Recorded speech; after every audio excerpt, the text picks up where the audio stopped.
Hello food lovers, welcome back to Ratnam Ruchulu. Ratnam రుచుల్లో ఈ రోజు మీకు ఒక మంచి కర్రీ చూపించబోతున్నాను.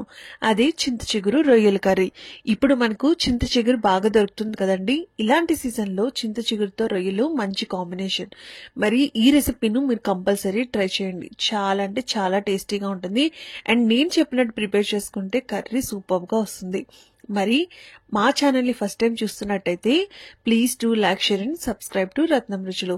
మరి ఈ చింత చిగురు పచ్చడిలు చాలా సింపుల్ మెథడ్ లో ఎలా ఈజీగా ప్రిపేర్ చేసుకోవాలో చూపించేస్తాను. చూసేద్దాం పదండి. ఈ కర్రీకు మెయిన్ ఇంగ్రీడియంట్ వచ్చేసి చింత చిగురు. సో చింత చిగురు అయితే నేను తీసుకున్నాను. ఇక్కడ నేను 100 grams ఆఫ్ చింత చిగురు తీసుకున్నాను. సో ఫస్ట్ మనం చింత చిగురుని ఎట్లా క్లీన్ చేసుకోవాలో చూద్దాము. సో కొంచెం చింత చిగురుని తీసుకుని మనం 2 hands తో ఇలా రబ్ చేయాలన్నమాట. అలా రబ్ చేస్తే ఆకులన్నీ విడిగా, అలాగే ఇలాగా ఉన్నాయి కదండి, ఇవన్నీ సెపరేట్ గా వచ్చేస్తాయి. అవన్నీ మనం సెపరేట్ చేసుకుని ఓన్లీ ఆకు మాత్రమే ఉంచుకుంటాము.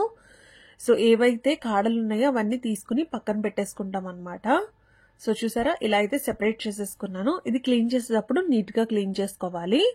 సో అప్పుడు కర్రీలోకి మనకి మధ్య మధ్యలో అవి తగలకుండా నీట్ గా వచ్చేస్తుంది అనమాట.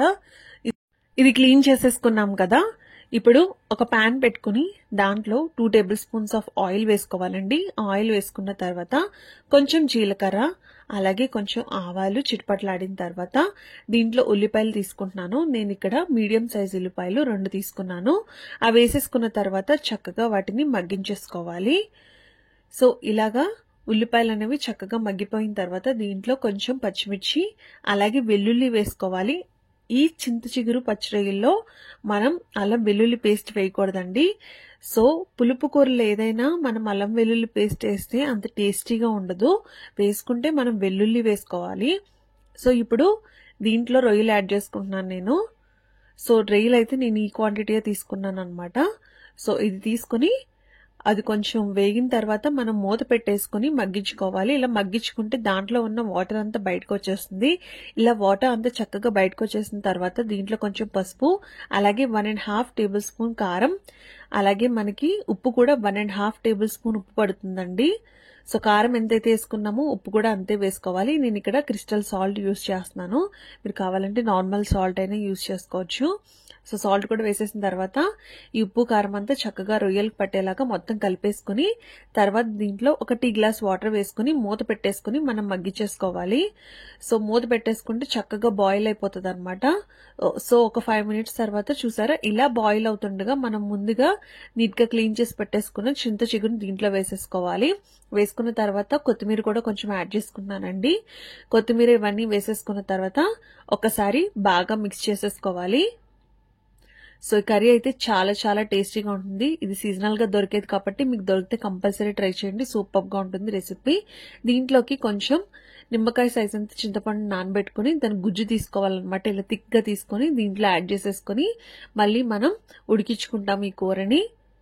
సో చింత చిగురు పుల్లగా ఉన్నా కూడా మనం దాంట్లో చింతపండు పులుసు అయితే కంపల్సరీ వేసుకోవాలి. అప్పుడే చక్కగా పుల్లగా ఉంటుంది కర్రీ. సో చింత చిగురులో మరీ అంత పులుపు ఉండదు మన మామిడికాయలో ఉండే అంత. సో కొంచెం చింతపండు వేస్తేనే ఆ టేస్ట్ అనేది ఎన్హాన్స్ అవుతుంది అనమాట. సో ఇలా చక్కగా ఉడికిపోయింది కదండి మూత పెట్టేసుకున్న తర్వాత.